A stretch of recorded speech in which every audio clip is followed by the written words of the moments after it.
Hey guys, this is Alex Mascareño and I'm here at the ATX Television Festival and I'm standing on the red carpet for the Ugly Betty reunion. We're going to be talking to some of the cast, so stay tuned. It's been 5 seasons since the inception of ATX Festival. It started as a Kickstarter. Can you tell me about the journey to here? We can't. So the first year was a Kickstarter campaign. We've gone from 700 people to 2,500 people. We've gone from 36 hours to 100 hours, 2 venues to 7 or 8 venues. But really, the heart of the festival has stayed the same. It is about smart TV fans that care about this medium, that care about each other, that want to discover new things and celebrate old things. And that has just sort of amplified. But that touchstone has remained the same all the way through. So can you tell me about the relationship offset and how you brought that onto set over the 4 years? It was an instant connection. We all felt like a family absolutely immediately. And it just became sort of effortless, I think, to have that. Yeah, there was a comfort and a chemistry that was He organic. was 11. He was 11 when we started. So we adopted him. You know, He was great. Yeah, we corrupted him. We corrupted him too. Not quite. No comment. Can you tell me one of your favorite moments in filming together? In filming the show? Oh, there's so many. Or if there's a favorite episode that... I think my favorite was the finale of season 1, your West Side Story episode, and then the beginning of season 2.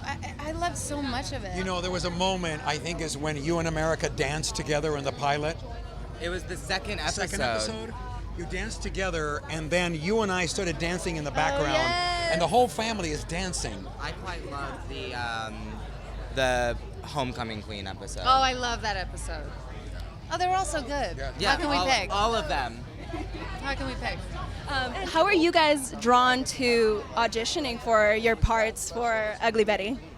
Oh man, when I auditioned for Hilda, she was a totally different character. She was pregnant and married. Right. I wasn't even living in the character, and that was what it was originally. But I had an idea about her that I kind of just went with, and I think that's ultimately what ended up what. They definitely didn't stick to what was originally planned. So, I don't know. I wanted that part so bad. Oh my Lord, she was so funny.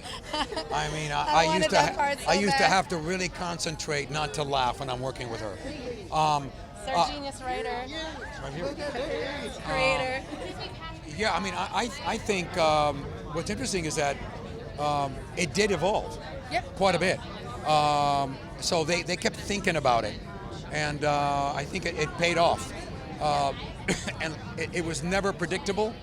It was never one-dimensional. And it was always, complex and challenging. I love the fact that we all lived together, and I love the fact that, you were this single mother. Yeah, me too. And those are like single mother issues. And Didn't I do so good? So, I mean, I just... what was your question again? No, I'm just kidding. Well, thank you. I'm really excited for you guys to be here. Thank you. Yeah. Can you tell us about maybe when it first started off, your audition for Ugly Betty? I didn't have an audition for Ugly Betty. I actually had done a pilot with Silvio Horta the year before, which was called Sold, which was about the real estate market in Los Angeles. And it didn't get sold. No network picked it up. And Silvio said to me, we're going to work together again. And he wrote the pilot for Ugly Betty, and it was on, and it was going, and I wasn't in it, but he wrote me in later in the first season. And that's how that happened. It's awesome. Man of his word. Yeah. I had just gotten married in New Orleans, and we were going on our honeymoon, and my representatives made me come back, cancel my honeymoon. Great.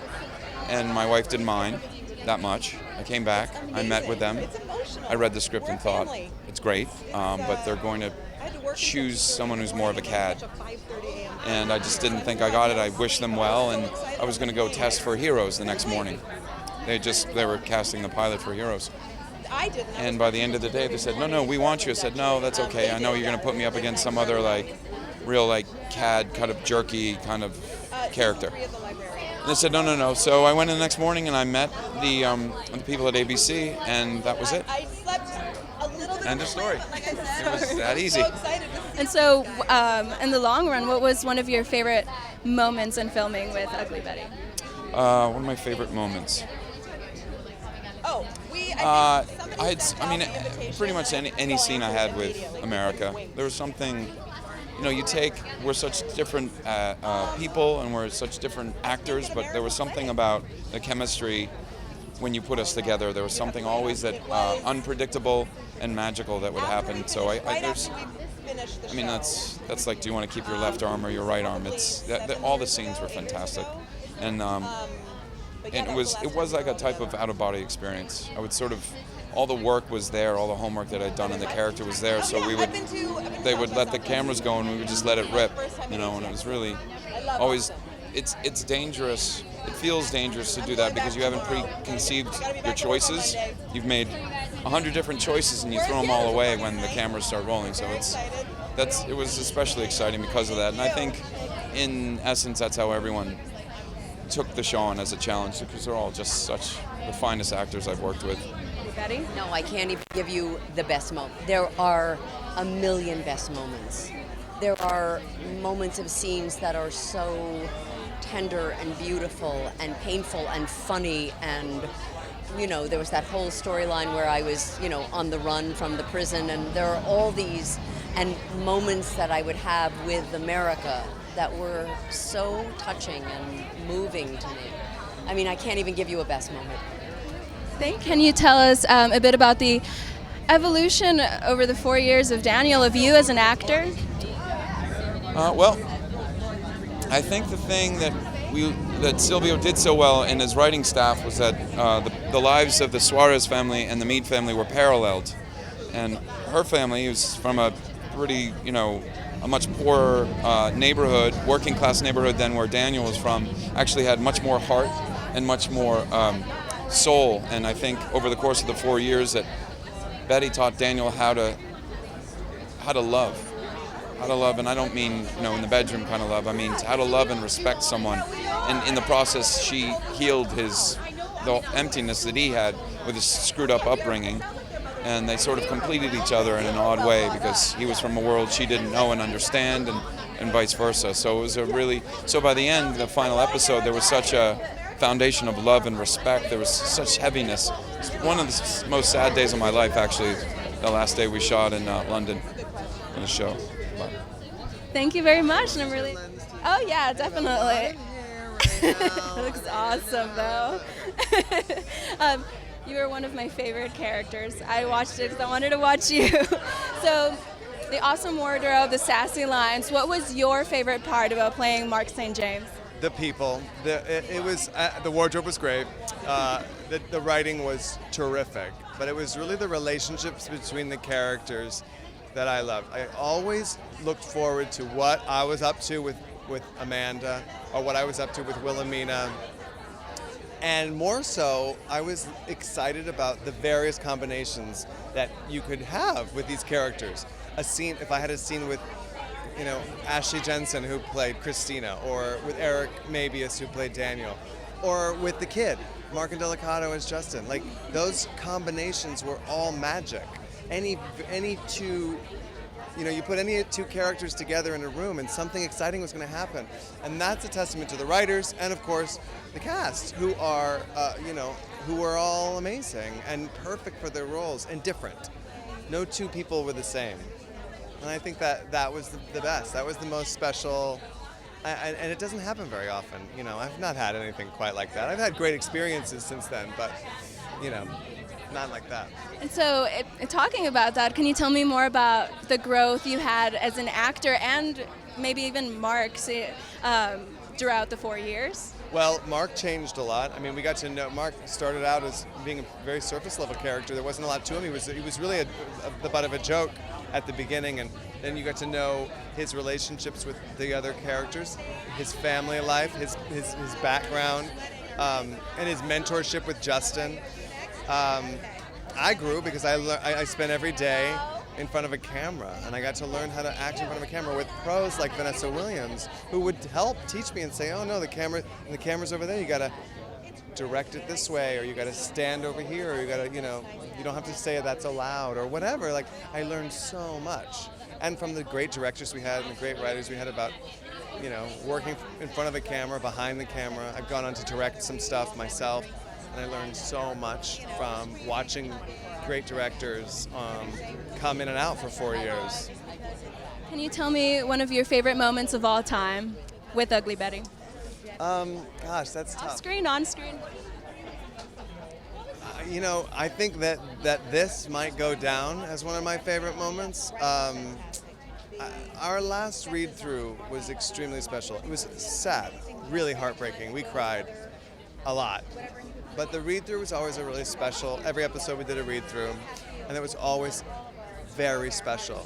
It was a chance for us all to be in the room together and share each other's work, and we respected each other, loved each other, and were made better by each other. So that last read-through was heartbreaking, bittersweet, but it was one last chance to be together and be an acting company in the same room at the same time. So, do you have any advice for our UT students who are maybe, wanting to go into the industry? Oh, well, I guess if you want to go into this industry, you should know that there are many, many things you can do within the industry. And if you really want to be in show business, don't necessarily focus on one thing. There are lots of things to do. I've acted on TV, I've acted on stage, I've been in films, I've directed films, I've directed for the web, I've produced, there's writing, there's producing is so much more than you think it is. There's so many amazing rewards that come from producing. And I would just say, if you want to be a film director, don't think that you have to wait until you are one. Do something else. But they're not going to just hand you a movie. Make your own movie, or make someone else's movie first. Same as an actor. I mean, say yes to everything. And I guess say yes to everything is probably and when things are good, listen to yourself and follow that. Thank you very much. Really appreciate it. Can you tell us about your audition for Ugly Betty?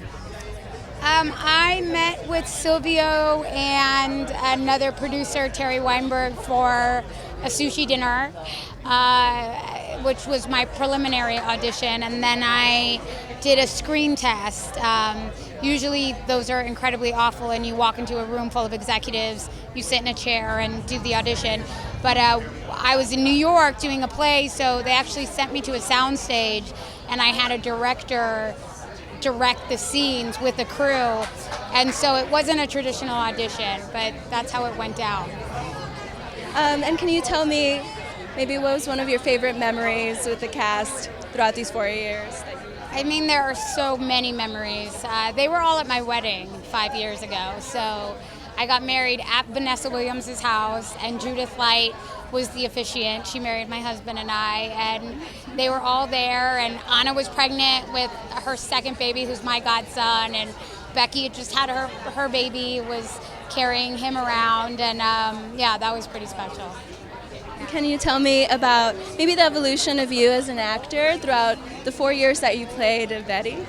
I feel like I really grew up with Betty, and as you change as a person, obviously you change and grow as an actor, hopefully, and spending that much time with one character really requires a growth and a development, and so it was challenging, but it was fun to find ways to grow her. Yeah. Any quick advice for UT students? I mean, if you love acting or you love storytelling, just find a way to do it where you are, and more importantly, find out what you want to say. Yeah. Thank you.